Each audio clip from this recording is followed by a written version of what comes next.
नमस्ते, म वीरेन्द्र जयसवाल हजुरले स्वागत गर्न चाहन्छु मेरो YouTube च्यानलमा। Today we are going to discuss about differential equation word problem, अर्थात डिफरेन्शियल इक्वेसनमा वर्ड प्रब्लमहरु कुन तरिकाबाट कसरी सोध्न सक्छ, यी सबैको बारेमा हामी छलफल गर्ने गइरहेका छौं। यदि तपाई क्लास 12 को विद्यार्थी हो भने तपाईको लागि आजको भिडियो धेरै नै महत्त्वपूर्ण हुनेवाला छ, किनभने आज हामी डिफरेन्शियल इक्वेसनमा सोध्न सक्ने पोसिबल वर्ड प्रब्लमहरु सल्भ गर्ने गइरहेका छौं। आजको भिडियो हेरिसकेपछि तपाईको डिफरेन्शियल इक्वेसनको बारेमा कन्सेप्ट क्ल्यारिटी मात्र होइन, डिफरेन्शियल इक्वेसन सम्बन्धी तपाईको इन्ट्रेस्ट पनि बढेर जानेछ। भिडियो लास्टसम्म हेर्नु होला। पोसिबल क्वेशनहरु हामी डिस्कस गर्ने गइरहेका छौं।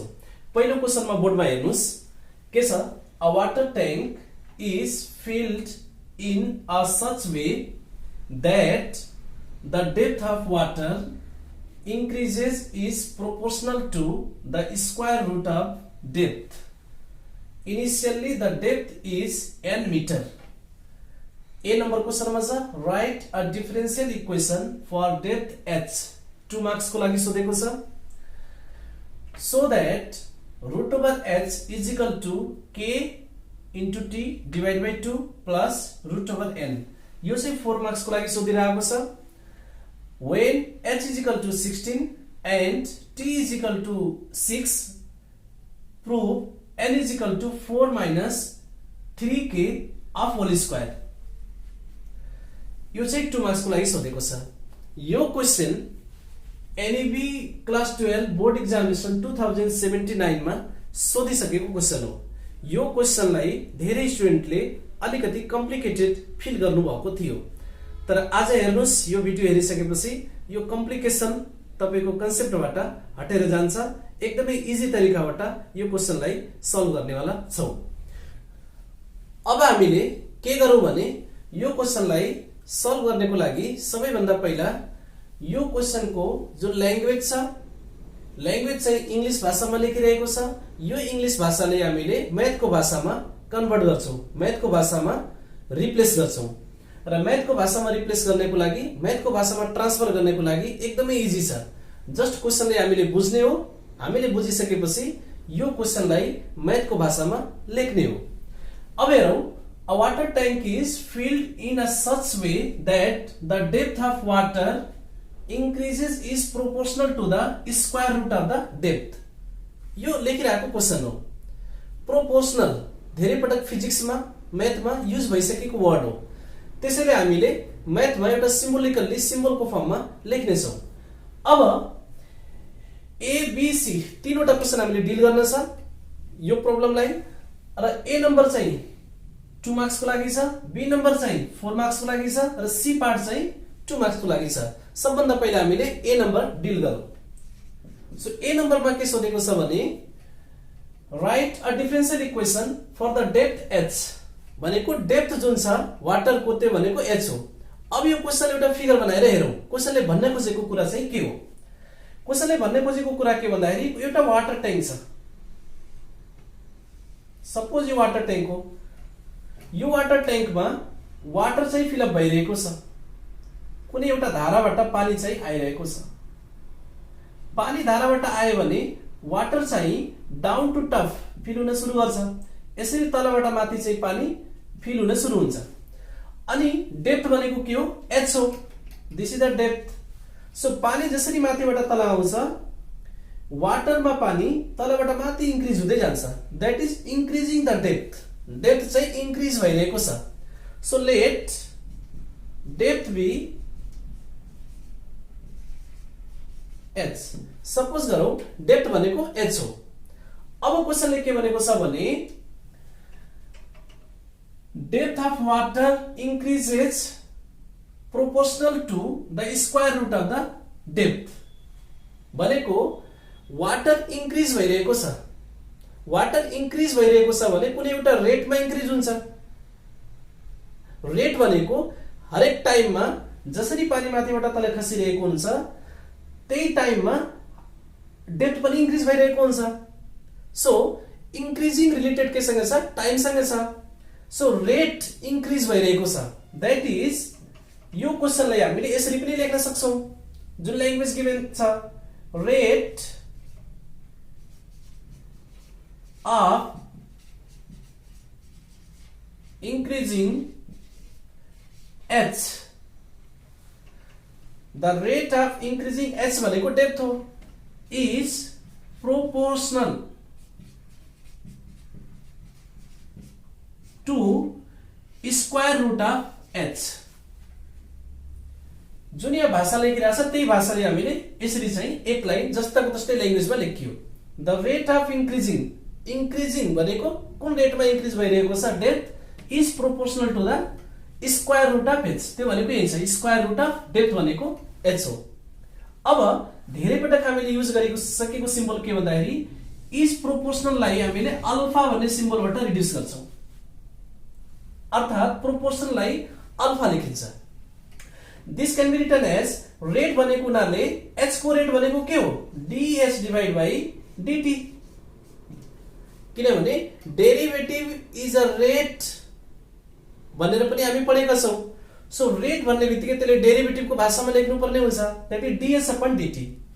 प्रोपोर्सनललाई के लेख्ने, अल्फा, अनि स्क्वायर रुट अफ h भनेको यही छ। अब अल्फाले हटाउनको लागि एउटा प्रोपोर्सनल कन्स्टेन्ट हामीले थप्नु पर्ने हुन्छ। त्यो प्रोपोर्सनल कन्स्टेन्टलाई जेनरली हामीले के भनेर लेख्छौं, त्यही भएर अल्फाले हटाऊ के लेखेर, that is dh divide by dt is equal to k times of root over h। अब यो जुन भ्यालु आयो dh upon dt is equal to k times of root over h, यो एउटा डिफरेंशियल इक्वेशन हो। डिफरेंशियल इक्वेशन किन हो, differential equation को डेफिनेसन सँगै मिल्दोजुल्दो छ। डिफरेंशियल इक्वेशन को डेफिनेसनमा के हुन्छ भन्दाखेरि कुनै पनि इक्वेशनले डिफरेंशियल इक्वेशन भनिन्छ जब त्यसमा डेरिभेटिभ इन्क्लुड भएको हुन्छ। यहाँ डेरिभेटिभ इन्क्लुड भएको छ। So this is required differential equation which is solution of question number A. A को क्वेशन नम्बर सोलुसन यही हो। ए मा write a differential equation for depth h भनेको छ। सो डेप्थ h को लागि डिफरेंशियल इक्वेशन चाहिँ यही हो। So is required differential equation. This the answer of question number A. A को लागि आन्सर यति नै हो। यति लेखिसकेपछि 2 मार्क्स आउँछ। अब हामी छलफल गर्ने छौं क्वेशन नम्बर बी को बारेमा। क्वेशन नम्बर बी पनि सारै इजी छ। क्वेशन नम्बर बी मा के भनेको छ, so that root over h is equal to kt divide by 2 plus root over n। यो प्रुभ गर्नको लागि अब ए नम्बरबाट हामीले आउनु पर्ने हुन्छ। मेजर प्रब्लम के थियो, क्वेशनले डिफरेंशियल इक्वेशन लेख्न सक्नु। जब क्वेशनले डिफरेंशियल इक्वेशन हामी लेखिसकेका हुन्छौं, अर्थात यो डिफरेंशियल इक्वेशन आइसकेको छ, अब यही डिफरेंशियल इक्वेशन युज गरेर बी नम्बर को प्रब्लमलाई हामीले सल्भ गर्ने छौं। बी नम्बर को सोलुसन हामीले निकाल्ने छौं। अब हेरौं। सो बी नम्बर सल्भ गर्नको लागि यसले हामी मेटाउँ। अब रिजल्ट अफ ए नम्बर जुन हामीले प्राप्त गरेका छौं, ए नम्बर सल्भ गर्दाखेरि dh divide by dt is equal to k times of root over h, यसलाई हामीले युज गर्ने छौं जुन चाहिँ ए को रिजल्ट हो। अब बी नम्बर सल्भ गरौँ। बी नम्बर, सो बी नम्बरमा के भनेको छ, so that root over h is equal to kt divide by 2 plus root over n prove गर्ने भनेको छ। अर्थात यसमा चाहिँ के छ भन्दाखेरि रेट चाहिँ हटिसकेको छ, अर्थात dh अपन dt यसमा छैन। जब डिफरेंशियल इक्वेशनलाई हामी सल्भ गर्छौं त्यसको सोलुसनमा डेरिभेटिभ चाहिँ हटिसकेको हुन्छ, अर्थात बी नम्बरमा सल्भ डिफरेंशियल इक्वेशन भन्ने खोजिरहेको छ। जुन डिफरेंशियल इक्वेशन हामीले ए नम्बरमा प्राप्त गरेका छौं त्यही डिफरेंशियल इक्वेशनलाई सल्भ गर्नुस्, अर्थात त्यहाँबाट डेरिभेटिभ चाहिँ हटाउनुस् भन्ने खोजेको छ। अब यसको लागि हामीले के गर्ने छौं, यही डिफरेंशियल इक्वेशन सल्भ गर्ने छौं। So from A we have dh divide by dt is equal to k times of square root of h। यो भ्यालु हामीसँगै छ। अब differential equation how to solve.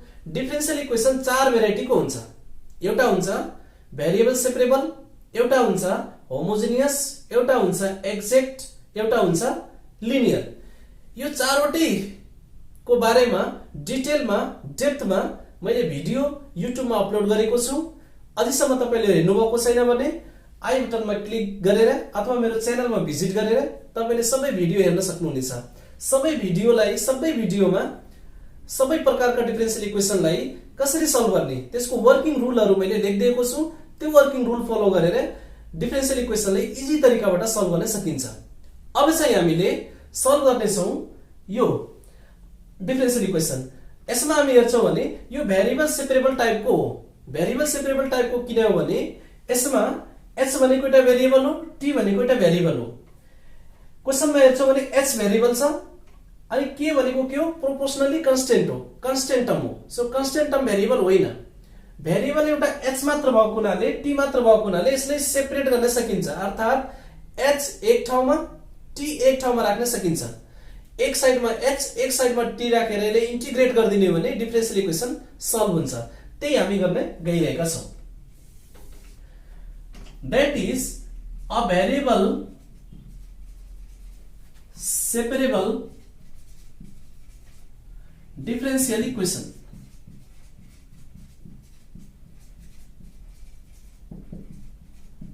यो भेरिएबल सेपरेबल टाइपको ले भेरिएबल सेपरेट गरौं। h लाई एक ठाउँमा t लाई एक ठाउँमा राखौं। That is can be written as s ले यता पठाउने भने के हुन्छ, dh divided by square root of h is equal to k times of dt लेख्न मिल्छ। स्क्वायर रुट अफ h ले के गर्न सकिन्छ, h to the power -1/2 लेख्न पाइयो। तल स्क्वायर रुट हो नि माथि जाँदाखेरि पावर नेगेटिभ हुन्छ 1/2। dh is equal to k times of dt। Variable separate भयो। h एक साइडमा आयो, t एक साइडमा छ। के भनेको कन्स्टेन्ट हो, यता राखे पनि हुन्छ उता राखे पनि हुन्छ, प्रब्लम भएन। अब भेरिएबल सेपरेट भइसकेपछि दोस्रो स्टेपमा हामी के गर्छौं, इन्टिग्रेटिङ अन बोथ साइड गर्दिन्छौं अनि डी डेरिभेटिभ जुन यसमा अवेलेबल छ त्यो हट्छ। त्यही हाम्रो के हुन्छ, सोलुसन हुनेछ। So integrating on both side.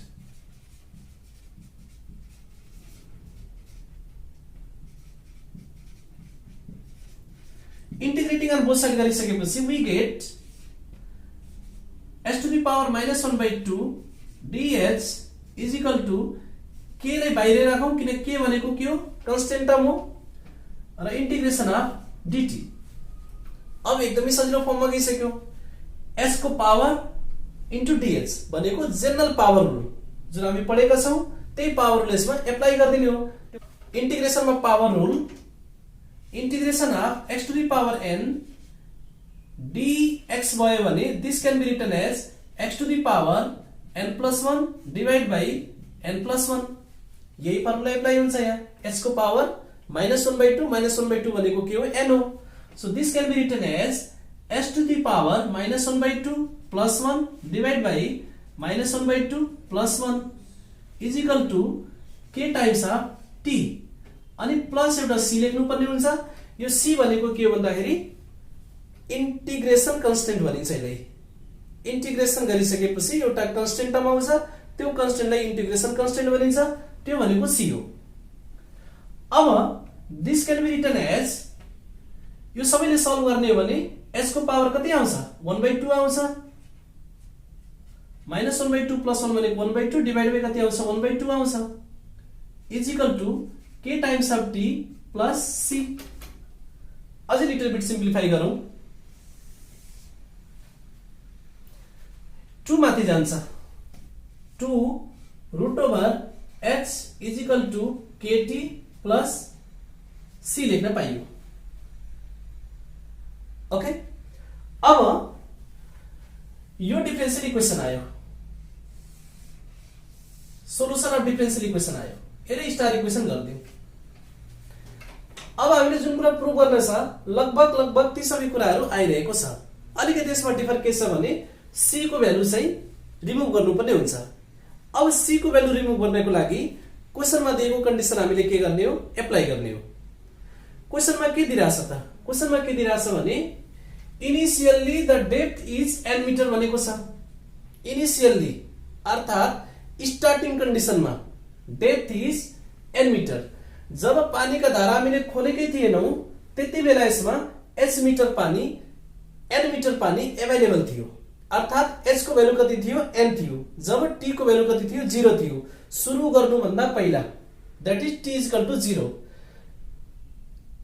Metre कति थियो n दैट इज h को भ्यालु n थियो so that is when t is equal to 0 then h is equal to कति थियो n थियो यो गिवन कन्डिसन छ यही कन्डिसनले हामीले स्टार इक्वेसनमा एप्लाई गरौं therefore 2 root over h is equal to kt plus c we can write here 2 root over n is equal to k into 0 plus c अर्थात कति लेख्न पाइयो 2 root over n is equal to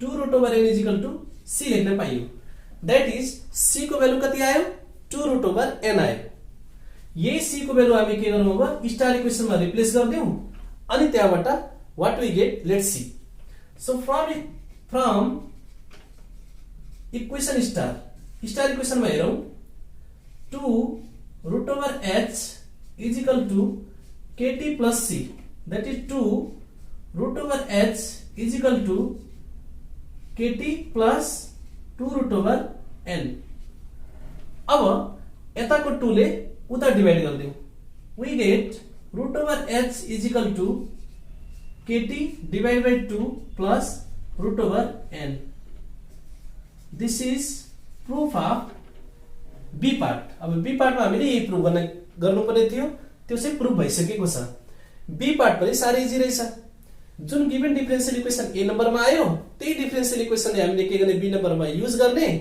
त्यसले solve गरिदिने with the help of variable separable integration गर्ने बित्तिकै value आउँछ अनि इनिशियल कन्डिसन जुन चाहिँ क्वेसनमा दिइराछ इनिशियली भनेको t इक्वल टु 0 भनेर बुझिन्छ त्यतिबेला h को भ्यालु n थियो त्यो युज गर्ने बित्तिकै क्वेसन चाहिँ सल्भ भयो अनि जुन हामीले रिक्वायर्ड प्रुफ खोजिरहेका थियौ त्यही चाहिँ आइसकेको छ यो बी नम्बरको सोलुसन हो अब सी पार्टमा जाउँ सी पार्टमा के गर्न छ भन्दाखेरि when h is equal to 16 and t is equal to 6 prove that this यो हामीले प्रुफ गर्नुपर्ने छ अब यो प्रुफ गर्नको लागि हामीले इक्वेसन बी लाई युज गर्छौं क्वेसन एकदमै सिक्वेन्समा आइरहेको छ ए नम्बरको सोलुसन बी मा युज भयो अब बी नम्बरको सोलुसन सी पार्टको लागि युज हुन्छ how to use let's see so B नम्बरमा आएको एन्सर मैले यहाँ चाहिँ लेख्छु त्यसले हामीले सी नम्बरको लागि युज गर्छौं okay root over h is equal to kt divided by 2 plus root over n यो चाहिँ हामीले बी नम्बरमा प्रुफ गरिसकेका छौं यसै बी लाई हामीले युज गर्छौं सी नम्बर प्रुफको लागि so now solution of C नम्बरमा के गर्ने सी नम्बरमा given that from b number को इक्वेसन ले हामीले युज गर्ने हो सो b नम्बरमा के छ root over h is equal to kt divided by 2 plus root over n अब गिवन कन्डिसन एप्लाई गरौँ जुन क्वेसनमा दिइराछ when h is equal to 16 t is equal to 6 then we get हामीले के पाउँछौं त यो इक्वेसनमा h को ठाउँमा 16 राखौं t को ठाउँमा 6 राखौं we get root over 16 is equal to k into 6 divided by 2 plus root over n that is root over 16 भने कति हुन्छ 4 2 3 जा 6 हुन्छ here we get 3k is equal plus root over n अब 3k ले त shift गर्दियौ 4 minus 3k is equal to root over n that is squaring on both side गरौं squaring on both side we get 4 minus 3k whole square is equal to n so that is n is equal to 4 minus 3k whole square this is proof of C number में यही proof गर्न भनेको छ यो चाहिँ proof भइसक्यो n is equal to 4 minus 3k whole square this was a 2 marks यो पनि इजी रहेछ सो क्वेशनलाई अलिकति स्टुडेन्ट को एनालाइटिकल पावर टेस्ट गर्नको लागि यो क्वेशन एनईबीले सोधेको थियो र यो क्वेशन सल्भ गर्ने धेरै नै इजी छ। यसरी चाहिँ हामीले सल्भ गर्ने सक्छौं। सो यो क्वेशन मैले डिल गरेको छु र अब एउटा अर्को क्वेशन मैले बोर्डमा लेखिदिन्छु। त्यो क्वेशन चाहिँ ट्राई गर्नु होला सल्भ गर्नको लागि as a homework, as a work. अब एउटा क्लास वर्कको लागि अथवा होमवर्कको लागि अथवा प्र्याक्टिस क्वेशनको लागि एउटा क्वेशन मैले यहाँ दिइरहेको छु। यो क्वेशन हजुरले ट्राई गर्नु होला र एकदमै इजी तरिकाबाट सल्भ गर्न सक्नुहुनेछ। क्वेशन मैले पढेर ब्रिफिङ गरिदिन्छु, अलिकति हिन्ट्स लेखिदिन्छु, त्यही हिन्ट्स फलो गर्नुभयो भने उतिखेर 1 सेकेन्डमा तपाईले क्वेशन सल्भ गर्दिन सक्नुहुन्छ। Find the equation of the curve passing through 2,1। एउटा कर्वको इक्वेसन फाइन्ड गर्ने छ। मैले हिन्ट्स यहाँ लेखिदिरहेको छु। We need to find equation of a curve. Okay, यो कर्व हो। यो कर्व केबाट पास भइरहेको छ 2,1 भनेको 2,1 यो कर्वमा कुनै ठाउँमा एक्जिस्ट गरिरहेको छ। यसैको इक्वेसन हामीले फाइन्ड गर्ने हो। इक्वेसन के हो? अनि गिवन दैट के छ slope of tangent is to the curve at any point x, y is x² + y² divide by 2xy। र यसको स्लोप कति छ यो छ। अब स्लोप अफ टेन्जेन्ट भनेको डेरिभेटिभको भाषामा slope of tangent is called derivative. x y मा यदि स्लोप निकालिरहेका छौं भने त्यो के हो? डेरिभेटिभ हो। So that is slope of tangent at xy लाई dy upon dx भनिन्छ। ओके, अब यसको भ्यालु चाहिँ दिइरहेको छ। कति दिइरहेको छ? x² + y² divide by 2xy is equal to dy upon dx। That is dy upon dx is equal to x² + y² divide by 2xy। अब यो हाम्रो के एउटा डिफरेन्शियल इक्वेसन हो। तर हामीले क्वेशनमा सोधेको डिफरेन्शियल इक्वेसन मात्र होइन, इक्वेसन अफ कर्व सोधिरहेछ। इक्वेसन अफ कर्व भनेको यो डिफरेन्शियल इक्वेसनको सोलुसन निकाल्ने हो। यो डिफरेन्शियल इक्वेसन अलिकति हामी हेरौं, अलिकति हामी बुझौं कस्तो खाले रहेछ त। x को पावर 2, y को पावर 2, डिनोमिनेटरमा xy को पावर फेरि 1 + 1 मिलेर 2 हुन्छ। अर्थात न्यूमिनेटरमा x को डिग्री, न्यूमिनेटरमा y को डिग्री, डिनोमिनेटरमा xy को डिग्री सेम रहेछ। यस्तो खाले क्वेशनले के भनिन्छ? होमोजिनियस डिफरेन्शियल इक्वेसन भनिन्छ। That is homogeneous differential equation. यो होमोजिनियस डिफरेन्शियल इक्वेसन हो। अब होमोजिनियस डिफरेन्शियल इक्वेसनको मद्दतले, टेक्निकले यसले चाहिँ सल्भ गर्नु होला। How to solve homogeneous differential equation. Homogeneous differential इक्वेसनको बारेमा पनि भिडियो बनाएर मैले वर्किङ रुल सहित अपलोड गरिसकेको छु। एकपटक चाहिँ हेर्नु होला र त्यो हेरेपछि होमोजिनियस डिफरेन्शियल इक्वेसनलाई तपाईले सल्भ गर्न सक्नुहुनेछ। र सल्भ गरेपछि त्यहाँ एउटा कन्स्टेन्ट c आउँछ। त्यो कन्स्टेन्ट c को भ्यालु चाहिँ निकाल्नु पर्ने हुन्छ। त्यो कन्स्टेन्ट c को भ्यालु कसरी निकाल्नु हुनेछ? यहाँ चाहिँ क्लियर दिइरहेछ वे पासिङ थ्रु 2,1। अर्थात तपाईले जुन इक्वेसन प्राप्त गर्नुहुनेछ सल्भ गरेपछि त्यसमा x को ठाउँमा 2, y को ठाउँमा 1 पुट गरिदिनु हुन्छ भने c को भ्यालु आउँछ। त्यो कन्स्टेन्ट c को भ्यालु फेरि रिप्लेस गरिदिनु हुनेछ भने तपाईलाई रिक्वायर्ड इक्वेसन अफ क्वेशन आउँछ। त्यो रिक्वायर्ड इक्वेसन अफ क्वेशन कति हुनेछ मैले यहाँ लेखिदिरहेको छु। त्यो एन्सर चाहिँ फाइन्ड गर्नु होला अनि खुसी हुनु होला। सो एन्सर के हो हेरौँ है त। यसको एन्सर आउनेछ 2x² - 2y² is equal to 3x। यही चाहिँ यसको फाइनल एन्सर हुनेछ। जब c को भ्यालु रिप्लेस गर्नु हुनेछ त्यतिखेर यो एन्सर आउनेछ। यो एन्सर तपाईले फाइन्ड गर्नु होला अनि खुसी हुनु होला। सो आजको भिडियो कस्तो लाग्यो? Hope it was useful. तपाईले कस्तो लाग्यो? लाइक गर्नु होला, कमेन्ट गर्नु होला र भिडियोलाई, च्यानललाई सब्स्क्राइब पनि गर्न नभुल्नु होला। म्याथ गर्नुस्, स्वस्थ रहनुस्, मस्त रहनुस्। Thank you.